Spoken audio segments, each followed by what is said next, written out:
Meaty at creamy lasagna din ba ang cravings mo today? Pero wala tayong oven? Tara, samahan nyo ako. Magluto tayo ng no-bake lasagna. Init na pan, naglagay ako ng margarine. Kung gusto nyo po ng butter, pwede din. Tapos ginisa ko ang sibuyas at bawang. Pinagsabay ko na po para walang gulo. Tapos, nilagay ko na rin ang ating bell pepper. Ginisa ko ng husto at pinalabas ko ang aroma ng ating mga pampalasa bago ko inilagay ang ating giniling na baka.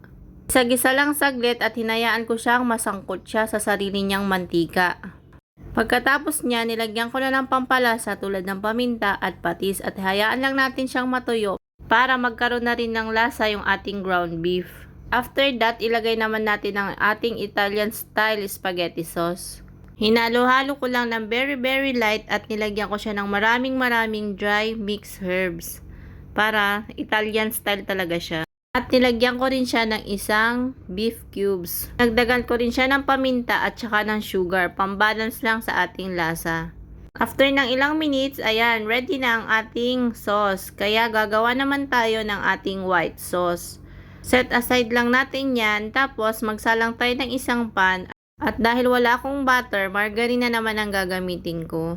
Naglagay ako ng 3 tablespoon ng flour at saka nilagyan ko ng gatas.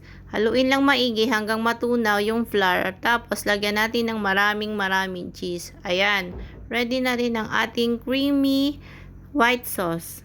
Sa same pan na ginamit ko kanina sa paggawa ng spaghetti sauce, binawasan ko lang siya para dyan ko na rin i-assemble ang ating lasagna. Mag-iwan tayo ng konting sauce tapos maghilera tayo ng ating lasagna sheet na nalaga na natin kanina. Tapos lagyan ulit natin yan ng sauce at saka ng white sauce. Tapos same procedure lang, ulit-ulitin natin. Pasensyahan nyo na pala yung aking lasagna kasi medyo maninipis yung nabili ko kaya nagkawasak-wasak na sila.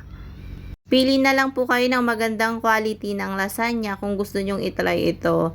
Ayan, ulit-ulitin lang po natin, alternate lang po, lasagna, sauce at saka yung white sauce hanggang mapuno natin yung pan. After that, lalagyan din natin yan ng maraming cheese. Quick melt lang po ang gamit ko dyan. Pero kung nakaka-LL kayo o nakakaluwag-luwag sa buhay, pwede nyo rin po yan lagyan ng mozzarella para mas masarap. After natin malagyan, bubuksan natin yung kala ng mahinang apoy lang tapos tatakpan natin hanggang mag-melt konti yung ating mga cheese. Ayan, ready na. Kain po tayo. Thank you for watching. Noodles kami. Ano sabi? Ano sinabi ba? Ilang sinabi? Kuya, umalis ka muna. Shut up! Lagay ko ito sa ref. Sa freezer.